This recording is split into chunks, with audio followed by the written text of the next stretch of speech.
All right, this is Nick Bellafatto, and I'm here with one of the top female fighters on the planet, IBF champion Ava Knight and her trainer Ben Bautista at their brand new training facility, Champ Nation, located in West Oakland, California. Ava's in the final stages of training. She's set to face off with WBC flyweight champion Mariana Barbie Juarez in the biggest bout of her young career, which is set to take place in Mexico City on October 13th. Thanks for your time, Ava and Ben. First off, this is such a stellar matchup between yourself and Mariana, and that not only are you ranked #1 according to the WBAN, and of course Mariana ranked #3 and vice versa in other organizations, but beyond that, most are under the impression that this was a unification bout, which it turns out it's really not going to be. Can you guys talk a little bit about that and explain what it's about? It's for the WBC diamond belt, and maybe whether you're disappointed or not, or your feelings towards that. My feelings are, I was hoping to have a unification, but, we'll see what happens. For what we know, it's the WBC diamond, but no matter what, we're going to get in there, we're going to win, no matter what title it is or how many it is. We just want to get in there and do our job. Okay. Ava, you're 24 years old. You've got 13 professional fights compared to that of Juarez, who's 32 years of age and has amassed 43 fights in her career to date. With that said, you've alluded to the fact that youth will be a determining factor in your favor. Maybe that Juarez is nearing the end of her career.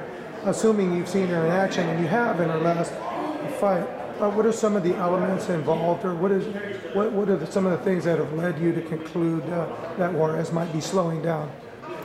She is older, and she's been through a lot of tough fights, a lot of wars with different fighters. So it's going to take a toll on her. And me being young, faster, and stronger is gonna make a big difference in the fight. I just plan on going in and winning, and she's just. I think it's her time. She's been a champion for a long time, and she's done a great job in boxing, but I think her time is going to be over pretty soon. And just to follow up, there may be something to be said about Juarez not able to perform at maybe the highest level anymore, as she looked to be outworked in the most recent bout against Shindo Go, the Japanese fighter, who looked like she really earned a clear-cut decision in a bout that went Mariana's way by split decision. All night long, Juarez didn't react well defensively.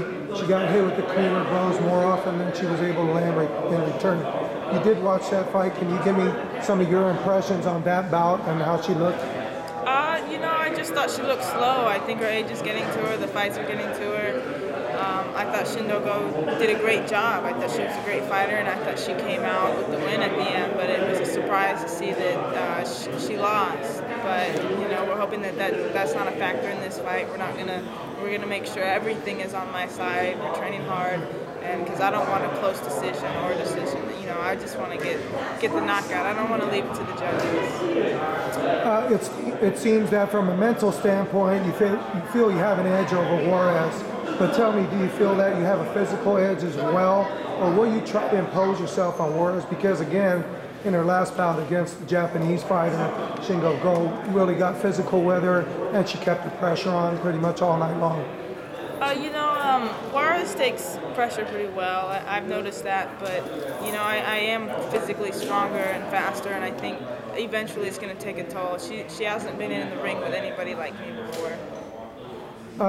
And of course, you told me you don't watch tapes on your upcoming opponents, and apparently, you watch them live sometimes. But Ben puts your game plans together, so I'm going to shoot a couple questions from a technical standpoint. I notice Juarez likes to use head movement and fight from a distance in the mode of a slick type boxer. So do you plan to have Ava maybe take some of that space away and maybe get physical, take it to the body, try to slow some of that movement down? We want to take it as it comes. We prepare to box, we prepare to walk her ass down when we need to, meet her in the middle and bullfight. We prepare for anything. But at the end of the day, she's not going to be able to handle what Ava's going to bring to the table or the ring. Does anything include having Ava becoming a leader? Because Juarez, she does throw a jab, but she really doesn't work off of her jab. She'll throw it and sit back. So So maybe have Ava planning to work off of her jab. Yeah, definitely. You know, we see, you know, a lot of things that she's doing, you know, and we know what they're going to come with too, you know, so we're prepared, you know, for anything that she's going to bring. At the end of the day, like I said, she ain't going to be able to withstand the firepower. Right. Speaking of firepower, Ava's got probably one of the highlight reels with the devastating left hook against the senior. And I noticed a crucial mistake that Juarez makes every time she throws a left hook, she drops her right guard. Is that something you took note of, or? Yeah, we saw that in the fight with Shingo. You know, Shingo, like I said before, Mariana takes a lot of punches. Take a lot of punches, and we saw that, you know, with Airley's fight and Shingo, and we see that, you know, she has a lot of wear and tear. But Ava's a different beast than Airley and Shingo. So, being that she's taking all these shots, what you think is going to happen when she faces Ava? Ava, do you concur with that assessment? I agree with it. I was going to ask you what other advantages, but you feel like you have most of them. One of the other things Juarez likes to do is switch up to lefty. Have you had Ava either switch or spar lefties in training camp? Well, you know, she's familiar with southpaws. You know, one of our main southpaw sparring partners was Bruno Escalante. And we had also some southpaws that we sparred at Kennel Club as well. But I don't see that being a problem at all.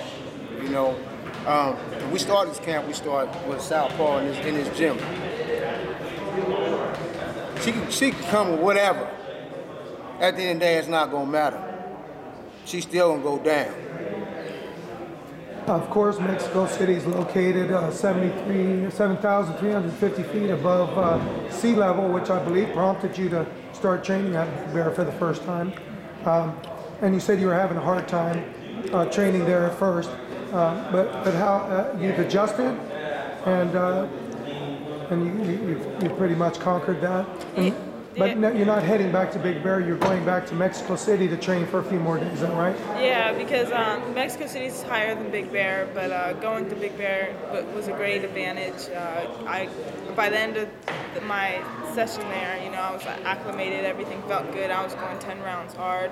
You know, with Palacio West, who's the best bantamweight, you know, around. So, you know, I don't see a problem with going to Mexico City, and going there early is just going to make everything better. And you probably, now that you're at sea level, you probably feel that you're not getting tired. Yeah. And you probably like the fact that you're training out to do this. Is that something you'll be doing more of? Yeah, I really liked it. You know, I want to do it again, and it just, you just see that you feel the advantage. You feel that your lungs open up, and, you know, being at sea level now, it's a big difference. And also it's the isolation, just being away from everything, you know, and just focus on just one thing, that's the fight. I mean, she's in the best shape ever. And like holding the pads for her, you just feel like she's stronger. And so definitely, you know, that it paid a lot of dividends for her to go to Big Bear and train. Her mental is on a whole nother level. She's able to, you know, just be more focused. And I seen that her coming back, I seen certain things made her uncomfortable because she's so focused on the fight. She can't be in the room with a lot of people. I had to actually just take her away from the situation and put her back in isolation, because that's what she's most comfortable with, because that's how serious she is about this. And just to make a note, you guys were training at Shane Mosley's gym up in Big Bear. We all know that favorable decisions for visiting fighters in Mexico are tough to come by, and you've already talked about you want to take the decision out of the judges' hands. Can you elaborate on that a little bit? You know, we just have so many disadvantages for this fight. We just want to make sure that there's no question about what happened.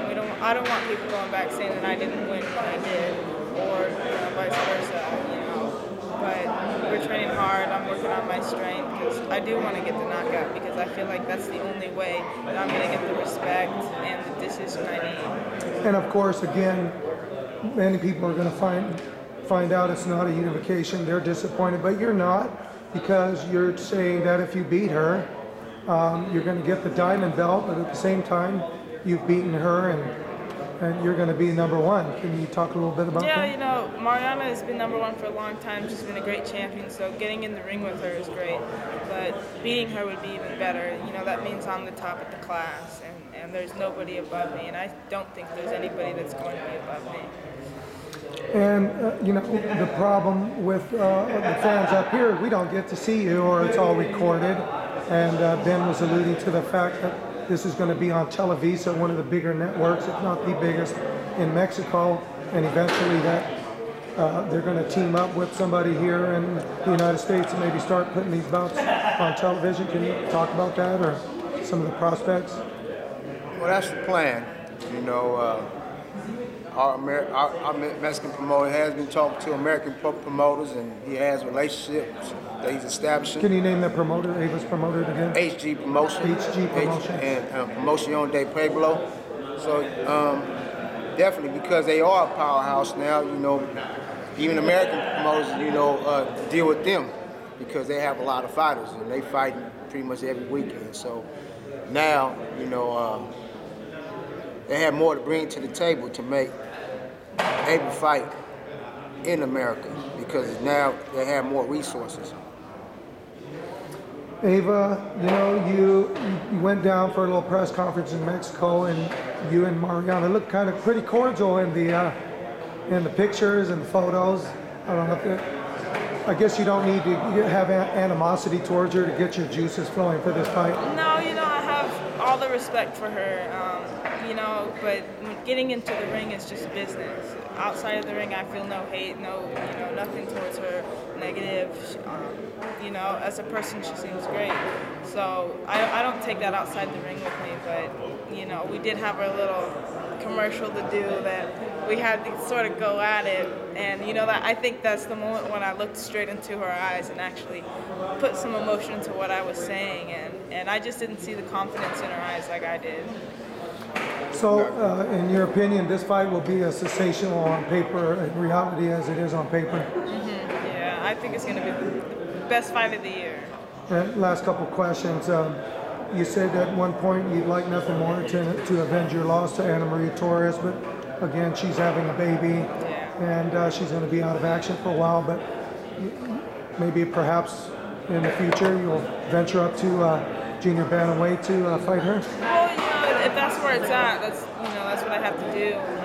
You know, that's where it was before. I'm hoping she can come back after her fight, after her baby, and still be able to hold that, and because she is one of the greatest in Mexico, and you know, I lost to her, but it would be great for me to just get back in the ring and see where I am and prove a point. Last question. You've always said you wanted to be the undisputed flyweight champion of the world, which has a nice ring to it. And whether you take care of business against Juarez, which you believe you will, you have your sights set on fellow flyweight champ, WBO flyweight title holder Melissa McMorrow. Yeah, anybody in the flyweight division is who I'm looking at. Anybody top 10, because at the end of the day, I only want to fight the best. And she's the one with the titles, then that's who we go for. Thanks, guys, and good luck down in Mexico. Good job. Thank you. All right. Next.